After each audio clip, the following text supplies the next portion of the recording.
कोई भी सपना साकार करने के लिए सबसे जरूरी है सही कोच का होना। चुनिए एस्पायरिंग वॉरियर्स एकेडमी को और करें अपने Agniveer and defence officer exams का सपना साकार।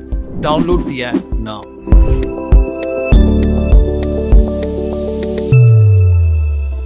हेलो स्टूडेंट, मैं सोनम सिंह आपके अपने यूट्यूब चैनल एस्पायरिंग वॉरियर्स में स्वागत करती हूँ। आइए स्टार्ट करते हैं एनडीए का प्रैक्टिस सेट नंबर 3, जिसमें हमने पॉलिटी के कुछ क्वेश्चन लिए हैं।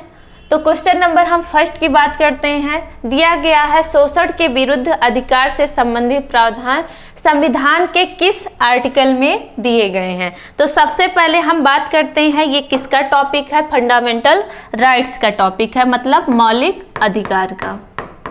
मौलिक अधिकार मतलब फंडामेंटल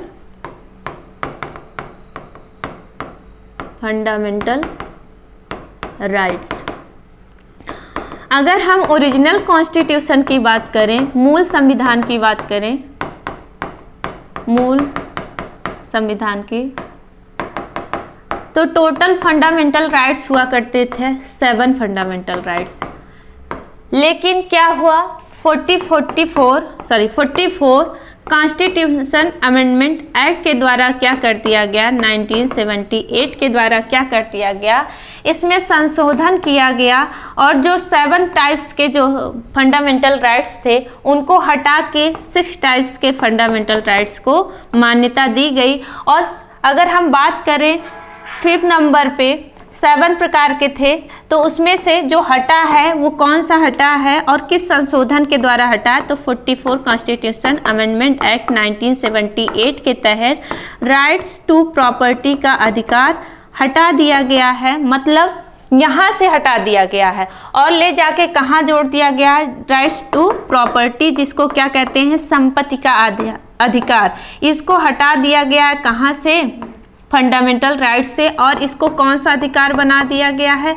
विधिक अधिकार, मतलब कानूनी अधिकार बना दिया गया है। इसको ले जाके संविधान के पार्ट 12 और आर्टिकल की बात करें 300 में ले जाके जोड़ दिया गया है, 300 में ले जाके क्या कर दिया गया है, जोड़ दिया गया। हमने पॉइंट क्या क्या बताया कि टोटल मूल संविधान में 7 प्रकार के फंडामेंटल राइट्स थे, लेकिन क्या हुआ, उसमें जो प्रॉपर्टी का अधिकार था उसको हटा दिया गया। किस संशोधन के द्वारा? 44 कॉन्स्टिट्यूशन अमेंडमेंट एक्ट 1978 के तहत इसको हटा दिया गया और 6 प्रकार के फंडामेंटल राइट्स को मान्यता दी गई। अब देखिएगा, अगर हम 6 प्रकार के फंडामेंटल राइट्स की बात करें तो समानता का अधिकार,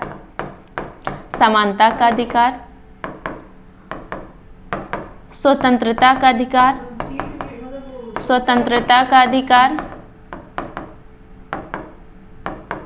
शोषण के विरुद्ध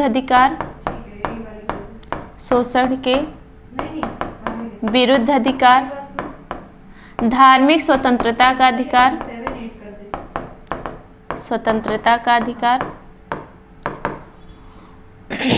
संस्कृत तथा शिक्षा संबंधी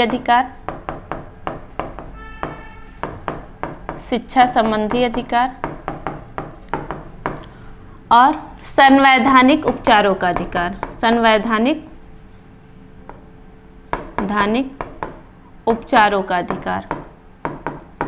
उपचारों का अधिकार।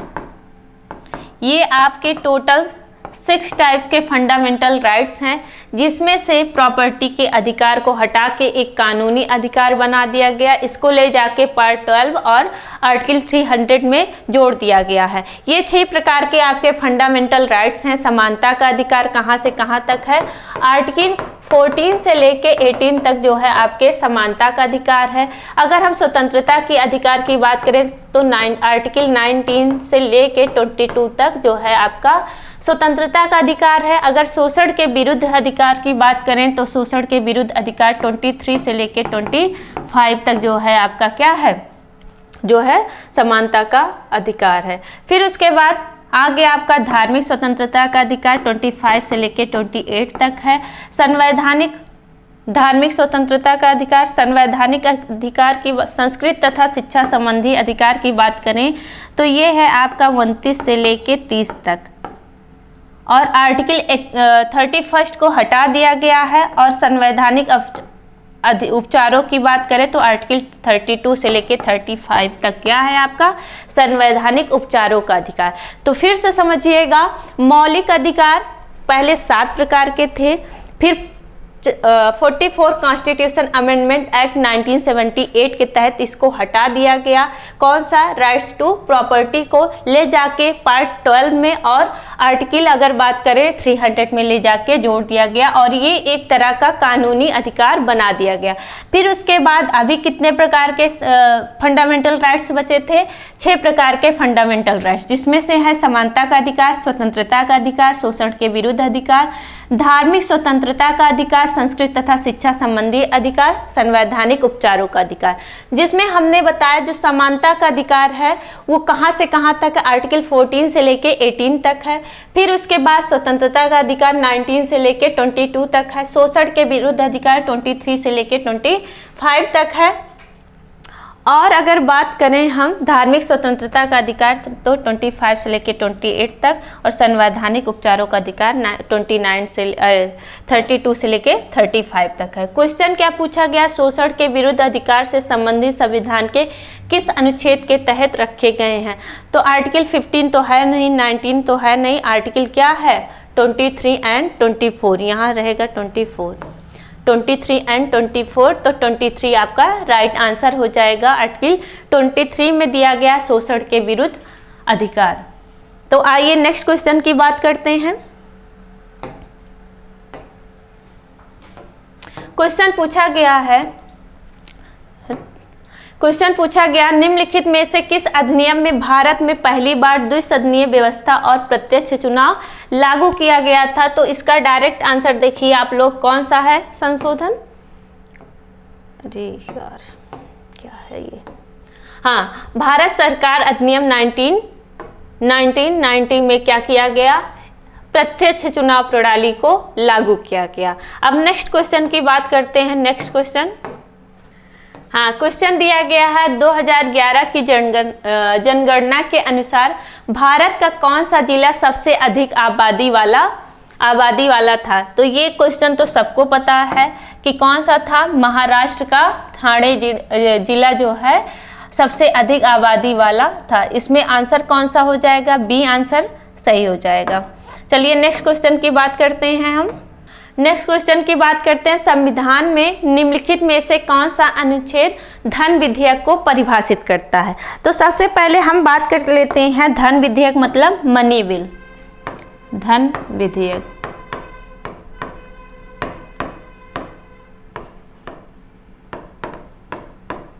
मनी बिल, किस आर्टिकल में मनी बिल की बात किया गया है? तो आर्टिकल 110 में मनी बिल के बारे में बताया गया है। अब ध्यान दीजिएगा, इसमें क्या होता है कि सबसे पहले किसकी परमिशन जरूरी होती है? प्रेसिडेंट मतलब राष्ट्रपति की क्या होती है?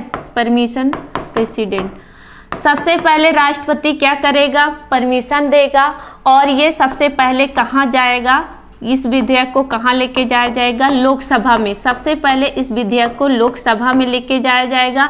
फिर जब लोकसभा पारित करे, लोकसभा से कहाँ जाएगा? राज्यसभा में जाएगा। राज्यसभा इसको 14 दिन तक क्या कर सकता है? अपने पास रख सकता है। कितने दिन तक रख सकता है? 14 डेज तक क्या करेगा? रखेगा। उसके बाद क्या करेगा? ये लोकसभा को दे देगा। अब ध्यान दीजिएगा, जो धन विधेयक है, धन विधेयक में संयुक्त अधिवेशन नहीं बुलाया जाता है।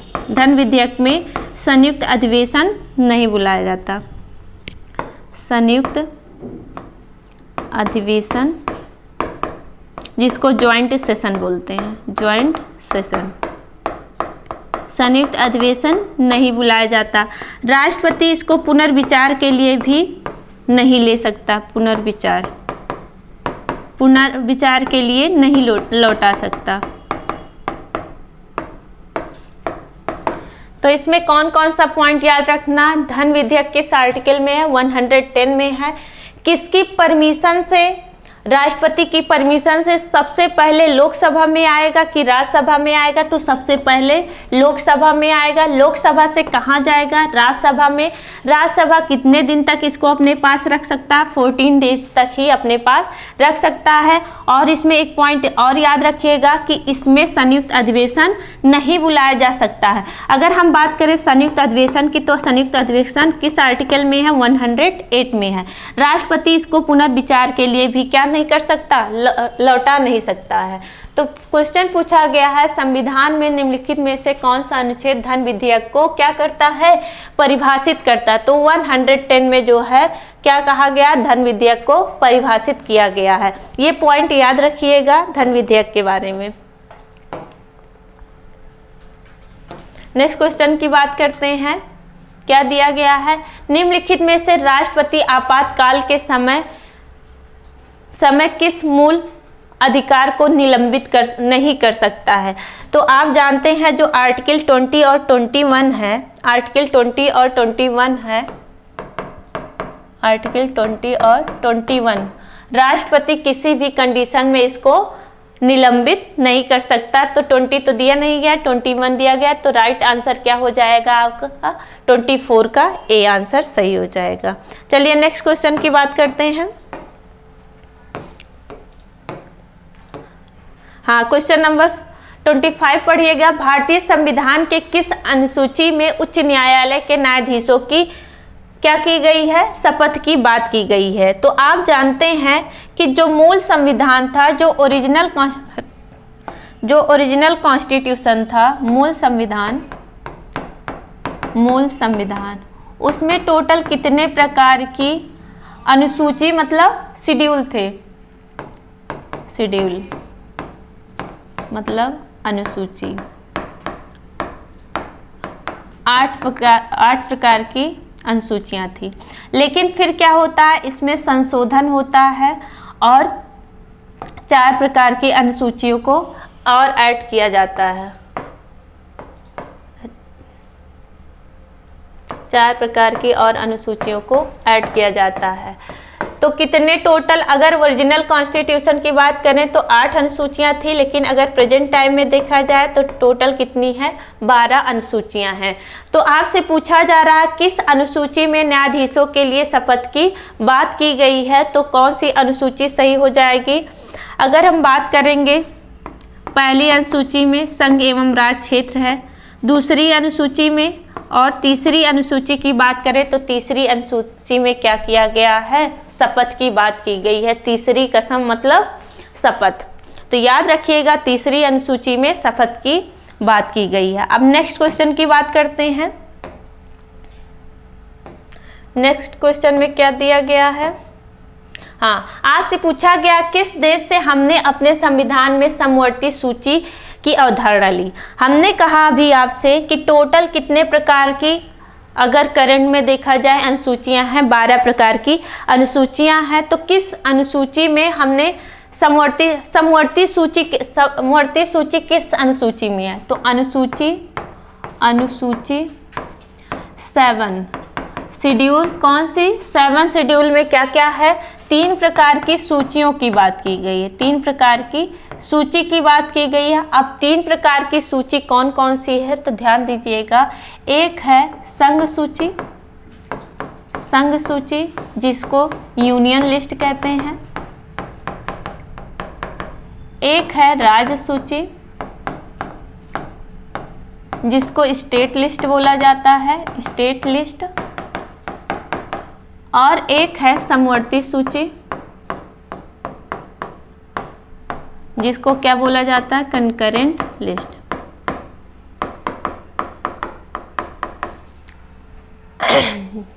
अब देखिएगा, अगर संघ सूची की बात करें, इसमें टोटल कितने सब्जेक्ट हैं? तो इसमें टोटल 100 सब्जेक्ट हैं। इसमें कितने हैं? 52 सब्जेक्ट हैं। और इसमें कितने हैं? टोटल 61 सब्जेक्ट हैं। अब देखिएगा, आपसे क्वेश्चन पूछा गया है संविधान में समवर्ती सूची की बात की गई। समवर्ती सूची की अवधारणा कहाँ से ली गई? ऑस्ट्रेलिया से कि जापान से कि फ्रांस या जर्मनी से? तो ऑस्ट्रेलिया के संविधान से क्या लिया गया है? ऑस्ट्रेलिया के संविधान से समवर्ती सूची ली गई है? ऑस्ट्रेलिया के संविधान से समवर्ती सूची ली गई है। और जो हम प्रियम्बल पढ़ते हैं, हम भारत के लोग, भारत को, तो वो कहाँ से लिया गया? प्रियम्बल की डेफिनेशन कहाँ से ली गई है? मतलब प्रस्तावना की परिभाषा भी कहाँ से ली गई है? तो प्रस्तावना की परिभाषा ऑस्ट्रेलिया से ली गई। और यही हम प्रस्तावना की बात करें, मतलब प्रियम्बल की बात करें, तो प्रियम्बल कहाँ से लिया गया है? वो अमेरिका के संविधान से लिया गया है।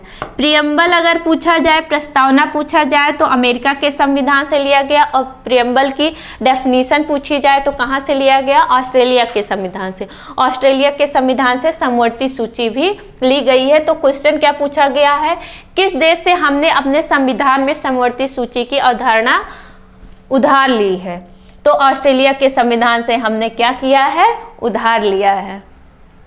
चलिए ध्यान दीजिएगा, नेक्स्ट क्वेश्चन की बात करते हैं।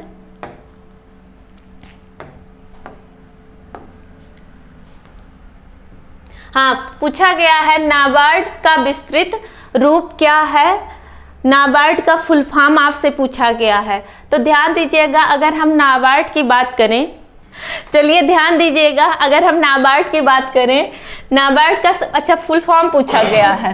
ध्यान दीजिएगा, नाबार्ड का फुल फॉर्म होता है national bank for agriculture and rural development. NABARD, एक मिनट पेन सेलेक्ट करें। नाबार्ड का फुल फॉर्म होता है national bank for agriculture and rural development. इसको इस्टेब्लिश कब किया गया था? 1982 में जो है इसको इस्टेब्लिश किया गया। इसका हेडक्वार्टर कहाँ है? इसका हेडक्वार्टर मुंबई में है। तो इसमें ऑप्शन देखिएगा, national bank for agriculture and rural development आपका राइट आंसर हो जाएगा, डी ऑप्शन। चलिए नेक्स्ट क्वेश्चन की बात करते हैं।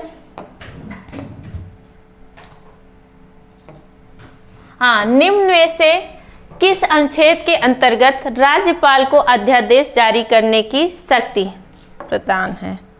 अब ध्यान दीजिएगा, अध्यादेश के बारे में बात की जाए तो किस आर्टिकल में है अध्यादेश? राज्यपाल किस आर्टिकल के तहत राज्यों में अध्यादेश जारी कर सकता है? ध्यान दीजिएगा, राज्यों की बात हो रही है। राज्यों में कौन जारी करेगा? राज्यपाल जारी करेगा। तो अध्यादेश राज्यपाल राज्यों में अध्यादेश किस आर्टिकल के तहत जारी करेगा? तो 213 के तहत ये क्या करेगा? राज्यों में अध्यादेश जारी करेगा। कितने महीनों तक ये जारी रह सकता है? अगर हम मिनिमम पूछेंगे तो 6 मंथ तक, मिनिमम पूछे तो 6 मंथ तक, और अगर मैक्सिमम पूछें तो 7.5 महीने तक क्या कर सकता है? ये जारी रह सकता है। मैक्सिमम। तो इसमें क्वेश्चन पूछा गया है, निम्न में से किस अनुच्छेद के अंतर्गत राज्यपाल को अध्यादेश जारी, मतलब 213 या 213 के तहत जो है अध्यादेश राज्यों में जारी हो सकता है। चलिए नेक्स्ट क्वेश्चन की बात करते हैं। हाँ, आपसे पूछा गया मूल संविधान में कितने भाग, कितने अनुच्छेद और कितनी अनुसूचियां हैं? तो आप सबको पता होना चाहिए मूल संविधान में कितने भाग हैं। टोटल कितने भाग थे भाई? 22 भाग। और अनुच्छेद कितने हैं, मतलब आर्टिकल कितने हैं? 395। और अगर आपसे पूछा जाए अनुसूचियां मतलब शेड्यूल कितनी है, तो शेड्यूल कितनी है? 8। ये आपका, अब देखिएगा ऑप्शन में, देखिएगा ए ऑप्शन में दिया गया है 22 पार्ट, 395 आर्टिकल एंड 8 शेड्यूल हैं। तो राइट आंसर आपका ए ऑप्शन सही हो जाएगा। चलिए नेक्स्ट क्वेश्चन की बात करते हैं। ध्यान दीजिएगा, आपसे क्वेश्चन पूछा गया है भारतीय संविधान के 42वें संशोधन द्वारा प्रस्तावना में कौन सा शब्द जोड़ा गया। तो सबसे पहले अगर हम प्रियम्बल की बात करें, प्रियम्बल मतलब प्रस्तावना। प्रस्तावना कहाँ से लिया गया है? अमेरिका से।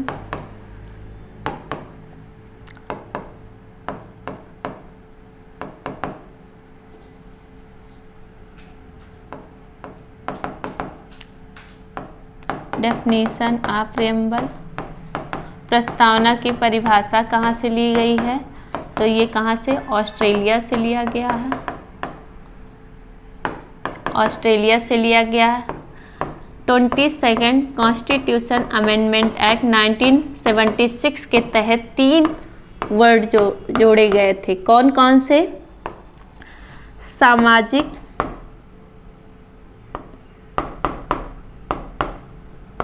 पंथ निरपेक्ष और अखंडता। अखंडता 3 शब्द जोड़े गए। अगर आपसे पूछा जाए कितने प्रकार की न्याय की बात की गई है, तो 3 प्रकार की न्याय की बात की गई है, सामाजिक, आर्थिक और राजनीतिक न्याय।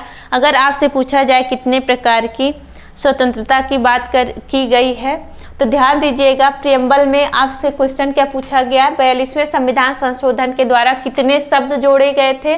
3 शब्द जोड़े गए थे, जिसमें से अखंडता, सामाजिक, पंथ निरपेक्ष और अखंडता, जिसमें आंसर दिया गया आपका अखंडता। तो राइट आंसर हो जाएगा आपका 34 का बी ऑप्शन राइट हो जाएगा, अखंडता। चलिए नेक्स्ट क्वेश्चन की बात करते हैं।